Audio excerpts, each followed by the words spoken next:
اور 20 سال کے بعد بھی اس چیف جسٹس نے ہمت کر کے فیصلہ دے دیا اور تھوڑے ہی دنوں کے بعد وہ شہید ہو گیا۔ اور اس کے بعد کیا ہوا؟ اب اس میں یہ لکھا ہوا ہے آئین میں کہ فیڈرل شریعت کورٹ جو فیصلہ دے گی اس کے ساتھ وہ یہ بھی لکھے گی کہ اگر کوئی قانون کی تبدیلی ہونی ہے آئین میں تو وہ کتنے دنوں کے اندر اندر کرنی ضروری ہے، اس کی مدت مقرر کرے گی۔ اس مدت سے پہلے اس پر عمل درآمد نہیں ہو سکتا، حالانکہ کورٹ فیصلہ دے چکی، فیصلے پر عمل نہیں ہوگا جب تک کہ وہ مدت اس کی جو ہے وہ نہ پوری ہو جائے۔ اور اس مدت کے اندر یہ بات اگر کسی نے اس فیصلے کے خلاف اپیل کر دی سپریم کورٹ میں تو بس جب تک اپیل وہاں رکھی ہوئی ہے تب تک یہ فیصلہ فیڈرل شریعت کورٹ کا نافذ نہیں ہوگا۔ اور اپیل اس کی جس میں ہوتی ہے سپریم کورٹ میں وہ ہے اپیلیٹ شریعت بینچ، اس کا نام ہے۔ اور جو اپیلیٹ شریعت بینچ ہے اس میں بھی عجیب تماشا ہے، اس میں 3 جج ہائی کورٹ یا سپریم کورٹ کے اور 2 جج علماء کرام، اور یہ کہ 5 کا وہ پینل ہے گویا کہ جو فیڈرل شریعت جو اپیلیٹ شریعت بینچ میں ججز ہوتے ہیں ان کو تو تنخواہ ملتی ہے، اور جو علماء کرام ہوتے ہیں ان کا شکریہ ادا کیا جاتا ہے۔ جزاک اللہ، ماشاءاللہ آپ تشریف لائے، اجلاس میں شریک ہوئے، ہماری گاڑی آپ کو چھوڑ کے آ جائے گی، بس ان کے لیے کوئی وظیفہ یا تنخواہ نہیں ہوتی، کیونکہ آپ علماء کرام ہیں، دین کے خادم ہیں، تو لہٰذا آپ یہاں بھی یہ خدمت فی سبیل اللہ ہی کریں۔ اچھا خیر، اب یہ کہ اس کی ذمہ داریاں بھی آئین میں لکھی ہوئی ہیں 203 میں، اور اس میں لکھا ہے کہ قوانین کا جائزہ لینا کہ کوئی قانون اسلام کے منافی تو نہیں ہے، اور پھر اس کے خلاف اگر فیصلہ دینا ہے تو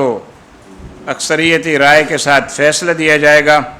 اور اس فیصلے کی صدر پاکستان توثیق کرے گا، پھر وہ نافذ العمل ہوگا۔ اگر وہ چیلنج ہو گیا اپیل میں تو بس پھر صد خانے میں پڑا رہے گا۔ حضرات گرامی،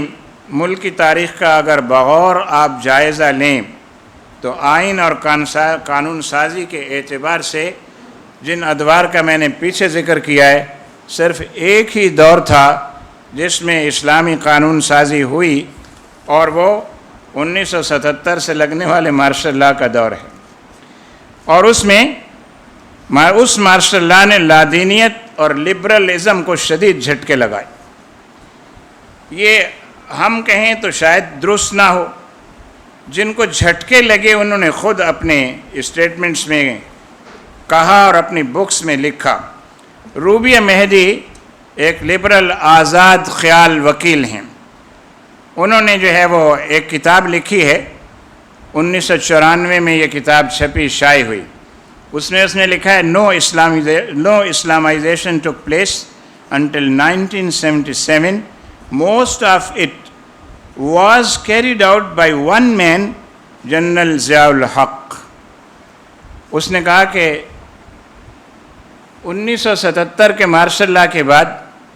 جو بھی اسلامائزیشن کا کام ہوا ہے صرف اس دور میں ہوا ہے، اس سے پیچھے نہیں ہوا۔ اور آگے چل کے اپنی وہ اس کتاب میں لکھتی ہے جتنا نقصان پاکستان میں ہماری محنتوں کو، ہماری کاوشوں کو ایک اس شخص نے پہنچایا، ضیاء الحق نے، اتنا پاکستان کی پوری تاریخ میں کسی نے نہیں پہنچایا۔ تو وہ نقصان کیا ہے؟ یہی ہے کہ لبرلزم اور لادینیت کو اس نے مسلسل جھٹکے لگائے۔ اس کے ایک جھٹکے کے الفاظ اگر آپ سنیں تو آپ کو اندازہ ہوگا کہ بھئی بات تو کچھ ہے۔ اگرچہ لوگ مخالفت کریں جنرل صاحب کی، ان کو اچھا نہ سمجھیں، ان کی برائیوں کو ان کی اچھائیوں پہ غالب فرمائیں، یہ ان کی اپنی مرضی ہے، لیکن ہماری تاریخ جو بتا رہی ہے وہ تو بڑی اس کے بالکل برعکس ہے اور عجیب ہے۔ جنرل ضیاء الحق نے یہ کیا کہ جب اس نے 1979 سے اسلامائزیشن آف دا کانسٹیٹیوشن اور اسلامائزیشن آف دا لاز کا کام شروع کیا تو اس نے ایک بات بڑے واضح طور پر قادیانیوں کے حوالے سے کہہ دی۔ اس نے کہا قادیانیوں کے پاس 2 ہی راستے ہیں، اور وہ 2 راستے کیا ہیں؟ یا تو وہ اسلام قبول کر لیں اور یا قادیانی بن کے رہنا چاہتے ہیں پاکستان میں تو پھر اس ریاست کی اطاعت کو اور آئین کو قبول کریں، ورنہ کوچ کر جائیں، تشریف لے جائیں۔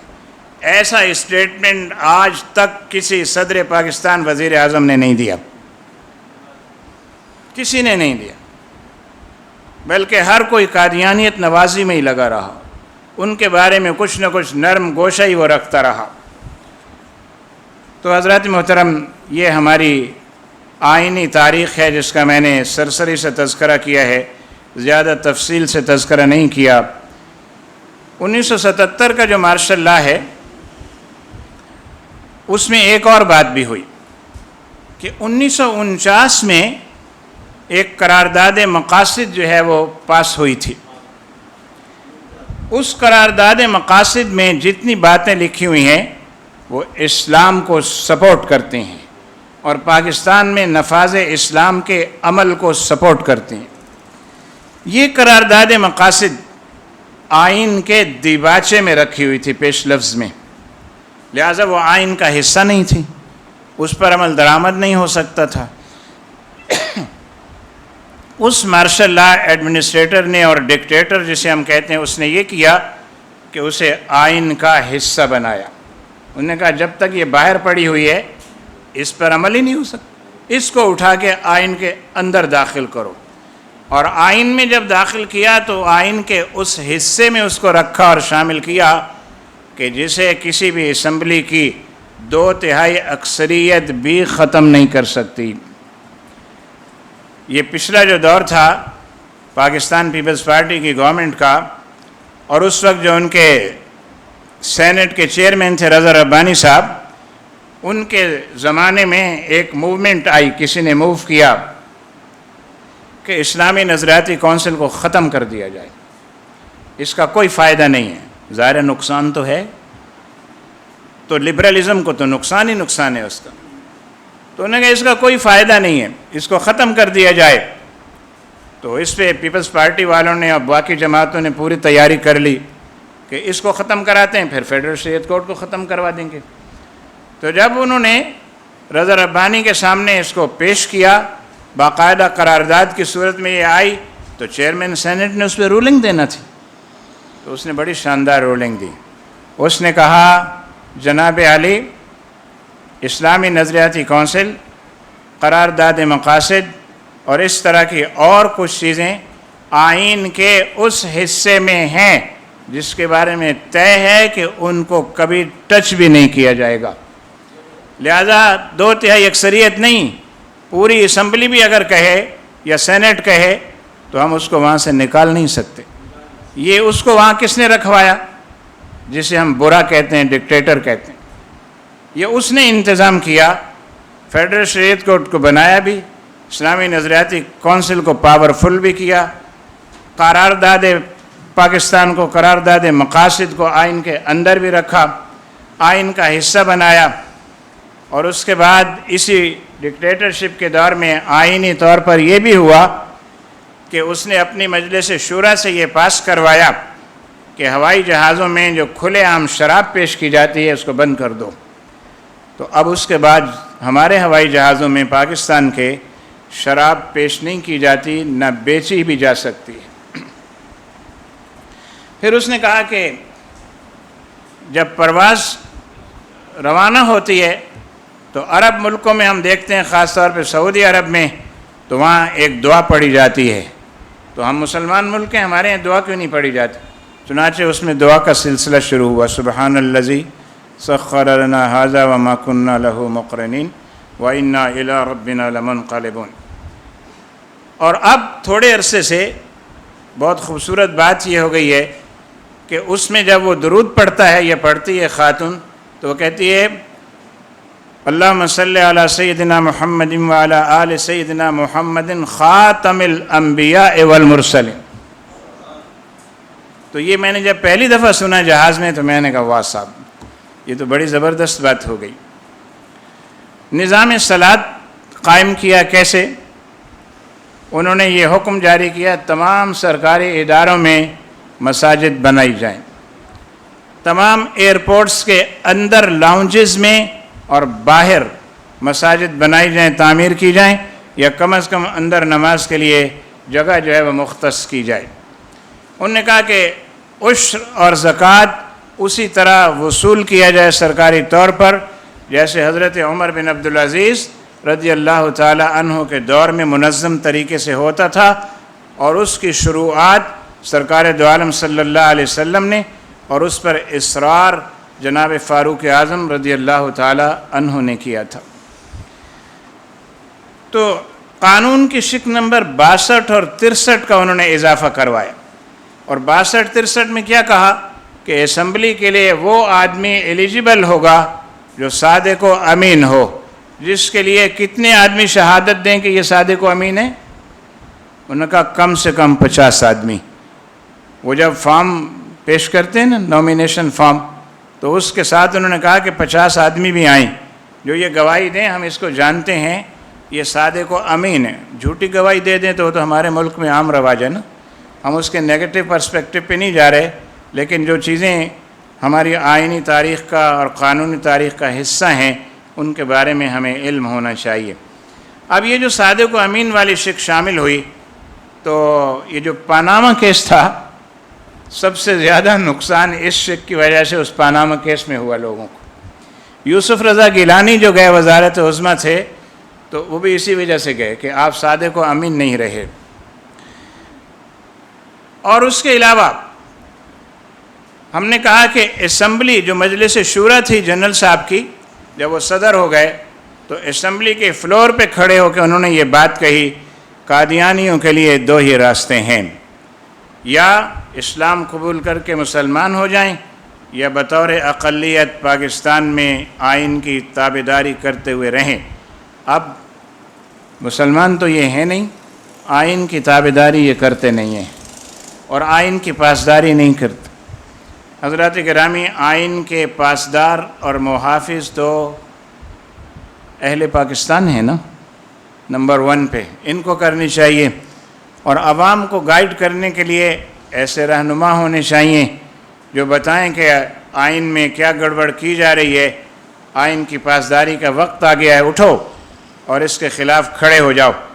لیکن افسوس یہ ہے کہ ایسی صورتحال جو ہے وہ آہستہ آہستہ بہت پیچھے جا رہی ہے۔ اچھا، میں نے ضیاء صاحب کے دور تک کا تذکرہ کیا، اس کے بعد ایک اور دور آیا غلام اسحاق خان کا، وہ عبوری دور تھا۔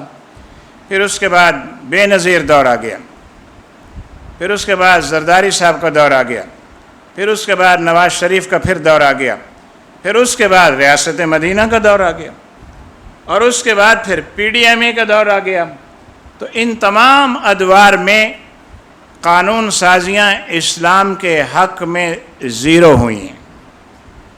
آئین میں ترامیم آتی رہیں، فلاں ترمیم فلاں ترمیم فلاں ترمیم، لیکن کہیں بھی ایسا نہیں ہوا کہ جو کچھ آئین میں پہلے سے لکھا ہوا ہے اس پہ عمل درآمد کرانے کے حوالے سے بھی کوئی ترمیم آتی کہ یہ تو سائلنٹ حصہ بنتا جا رہا ہے اس پہ بھی کچھ ہونا چاہیے، کچھ کرنا چاہیے۔ اب تازہ ترین صورتحال جس سے آپ شاید واقف ہیں، آپ نے دیکھا ہوگا کہ ہمارے ہاں ابھی تھوڑا عرصہ پہلے ہی کچھ ترامیم جو ہیں وہ تیزی کے ساتھ اسمبلیز میں پیش کی گئیں، اور سینٹ میں بھی آئیں، اور اس پہ بڑی تیزی کے ساتھ عمل درآمد شروع ہوا۔ اس کے خلاف لوگوں نے آواز بھی بلند کی۔ تو یہ جو سلسلہ ہے یہ نظریاتی جنگ کا سلسلہ ہے۔ تو آئینی اور قانونی تاریخ کو دیکھنے کے بعد اب ذرا آپ اپنی نظریاتی تاریخ پہ نظر ڈالیں۔ ہماری نظریاتی تاریخ کیا ہے؟ ہم نے کہا کہ پاکستان جو ہے وہ 2 قومی نظریے کی بنیاد پہ وجود میں آیا ہے کہ مسلم قوم ایک الگ مستقل بالذات قوم ہے،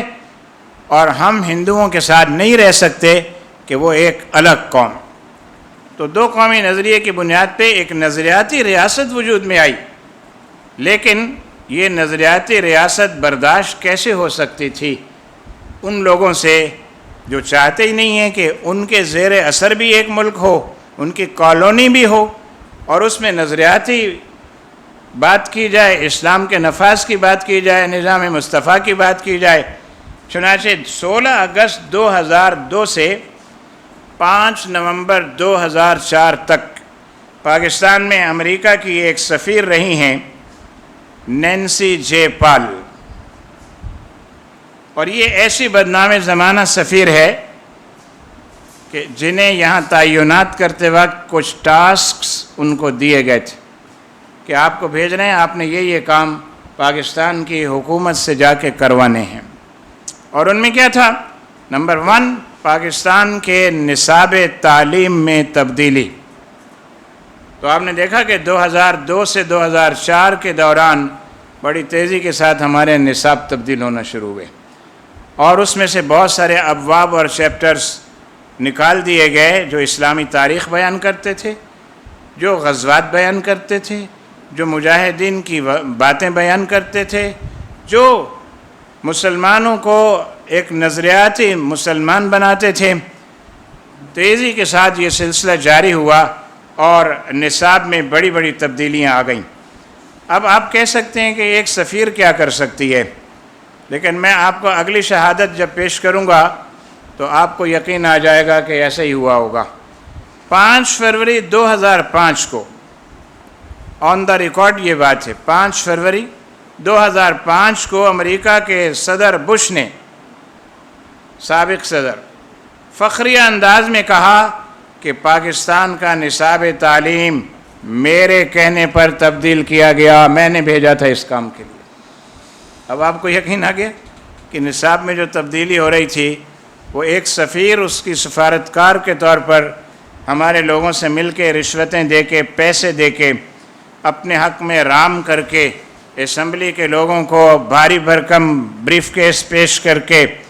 ہمارے ہاں نصاب میں تبدیلی کا عمل انہوں نے شروع کروایا،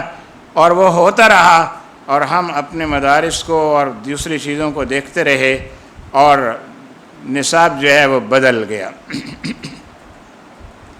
پھر اس کے بعد کچھ لوگوں کو خیال آیا کہ یار یہ بہت کچھ بدل گیا ہے، اس کو کوئی ٹھیک ٹھاک کرنا چاہیے، پھر سے اسلامیات کی کتاب کو نئے سرے سے مرتب کرنا چاہیے، کچھ چیزیں اس میں ڈال دینی چاہیے، پھر ایک نیا نصاب بنا۔ لیکن وہ ابھی تھوڑا ہی عرصہ چلا تھا کہ ریاست مدینہ والے آ گئے، انہوں نے کہا ہم ہر کام وہ کریں گے جو ریاست مدینہ کے مخالف ہوگا۔ تو انہوں نے یہی کیا کہ انہوں نے آتے ہی پھر کہا نصاب کو تبدیل کرو، کیونکہ حکم آ گیا وہاں سے کہ نصاب بدلو۔ انہوں نے کہا یکساں نصاب تعلیم ہوگا، یعنی مسلمان کے لیے بھی غیر مسلم کے لیے بھی۔ یہ اکثریتی مسلمانوں کا ملک اسلامی جمہوریہ پاکستان، جس میں لکھا ہوا ہے واضح طور پر کہ یہاں اسلامی تشخص کو فروغ دیا جائے گا، اسلامیات اور عربی کو فروغ دینے کے لیے حکومت اپنی کاوشیں بھرپور طریقے سے کرے گی، اور بھی بہت کچھ ہے اس میں۔ لیکن اس میں پھر نصاب میں تبدیلی شروع ہو گئی، اور سو مچ سو کہ ایک موقع ایسا بھی آیا کہ زبیدہ جلال ہماری ایک وزیر تعلیم ہوا کرتی تھی بلوچستان سے، زبیدہ جلال نے ایک اسٹیٹمنٹ دیا اور کہا کہ بیالوجی کی کتاب میں قرآنی آیات کا کیا تک بنتا ہے۔ بیالوجی کی کتاب میں، بھائی بایولوجی قرآن نے بھی بیان کی ہے، کیمسٹری قرآن نے بھی بیان کی ہے، فزکس قرآن میں بھی بیان کی ہے، تو اگر ہم نے قرآن سے استدلال کیا ہے بیالوجی کی کتاب میں، اور اپنے سبجیکٹ کا آغاز کسی آیت سے، پھر حدیث سے، پھر آگے باقی امور اور معاملات سے کیا ہے، تو اس پر تکلیف کیوں؟ اس لیے تکلیف کہ وہ جو ایجنڈا ہے جس کے لیے انہیں منسٹر بنایا گیا تھا، تو وہ ایجنڈا کیسے پورا ہوتا۔ پھر اس کے بعد ایک کتاب چھپی نصاب کی، اس کے ایک پیج پر مقدس مضامین کچھ عبارات تھیں، اور سامنے والے پیج پہ کتے کی تصویر تھی۔ تو کچھ لوگوں نے دیکھا تو اعتراض کیا، کہا کہ دیکھیں جب یہ کتاب بند کریں گے تو ان آیات کے ساتھ کتے کی تصویر بند ہو رہی ہے، تو یہ توہین ہے، یہ اچھا نہیں ہے، اس کو نکالنا چاہیے۔ تو انہوں نے کیا ارشاد فرمایا؟ انہوں نے کہا کہ قرآن میں تو خنزیر کا بھی تذکرہ ہے، اور اس میں بھی قلب کا تذکرہ ہے، تو اس کو تو آپ نماز میں بھی پڑھتے ہو، اور اس کتاب میں اگر کتے کی تصویر آ گئی ہے تو اس میں کیا مذائقے کی بات ہے؟ تو یہ کھلواڑ بھی ہمارے نصاب کے ساتھ کیا گیا، ہوتا رہا اور اب بھی ہو رہا ہے، اور یہ اس لیے کیا جاتا ہے کہ یہاں کا کوئی طالب علم نظریاتی مسلمان اور سچا پاکستانی اور اسلام کا مجاہد نہ بن سکے۔ حضرات گرامی، پھر کچھ سوچئے کہ عنوان سے ہمارے ملک میں ایک مہم چلی، کچھ سوچئے کہ عنوان سے جب ایک میڈیا مہم چلی تو وہ حدود آرڈیننس کے خلاف تھی، اور اس میں ایسے الفاظ اور جملے استعمال کیے گئے الیاذ باللہ۔